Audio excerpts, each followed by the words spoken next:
Assalamualaikum warahmatullahi wabarakatuh.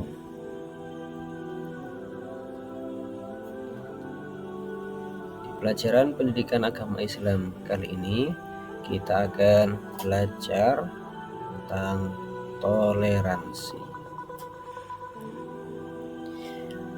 Oke, tujuan pembelajaran kita hari ini adalah yang pertama, peserta didik dapat menjelaskan konsep toleransi dalam perspektif Islam.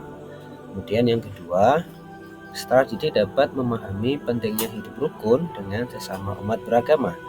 Dan yang ketiga, peserta didik dapat memahami dalil-dalil toleransi dalam Islam. Oke, untuk yang pertama, pengertian toleransi dalam Islam. Apa sih toleransi dalam Islam? Atau kita kembali ke pengertian umum dulu, apa sih toleransi itu? Toleransi adalah berasal dari kata tolerare dalam bahasa Latin yang berarti bersabar atau menahan diri.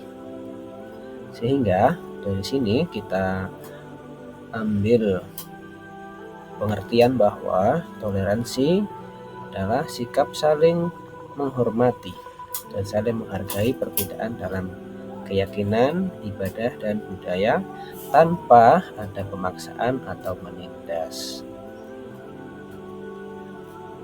Sehingga di sini prinsip dasar untuk toleransi itu adalah hubungan harmonis antar manusia. Berikutnya, apakah ada dalil tentang toleransi di dalam Al-Quran? Nah, ini kita temukan di surat Al-Kafirun ayat 6. A'udzubillahi minasyaitonirrajim. Bismillahirrahmanirrahim. Lakum dinukum waliyadin. Untukmu agamamu dan untukku agamaku. Maknanya di sini kita diminta atau kita saling menghormati perbedaan agama. Yang kedua, tidak memaksakan agama kita kepada orang lain.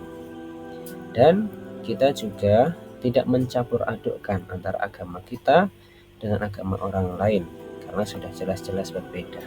Sehingga di sini Islam menekankan untuk toleransi antar umat beragama. Bagimu agamamu dan bagiku agamaku. Yang kedua dari surat Al-Baqarah ayat 256 yang ayatnya berbunyi, A'udzubillahi minasyaitonirrajim. La ikraha fiddin, qad tabayyana ar-rusydu minal ghayy. Tidak ada paksaan dalam menganut agama. Sesungguhnya telah jelas jalan yang benar daripada jalan yang sesat. Ayat ini menegaskan bahwa agama tidak boleh dipaksakan kepada siapapun.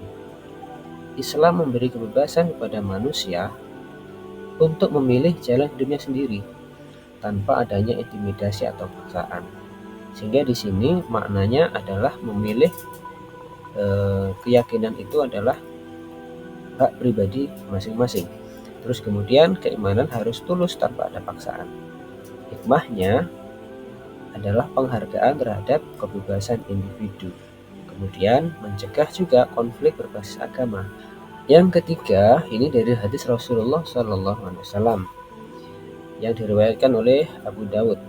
Rasul bersabda yang artinya, barang siapa yang menyakiti kafir dhimmi, maka aku akan menjadi lawannya pada hari kiamat nanti.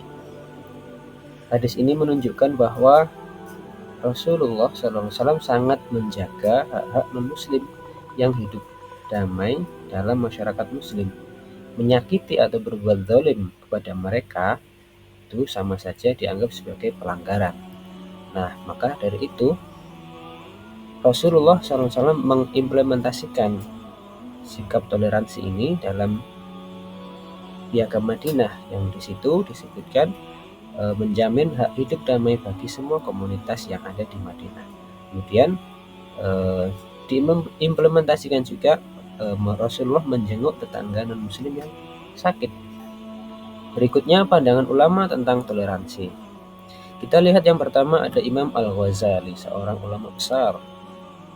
Dia mengatakan dalam Ihya Ulumuddin, menyatakan bahwa prinsip toleransi dalam Islam bertujuan menjaga hubungan sosial yang harmonis tanpa mengorbankan prinsip-prinsip akidah. Kemudian ulama besar kedua ada Ibnu Taimiyah. Dalam Majmu' Fatawa menekankan bahwa umat Islam harus berbuat adil dan berbuat baik kepada semua orang, termasuk non-muslim, selama mereka tidak memusuhi atau menyerang kaum muslimin.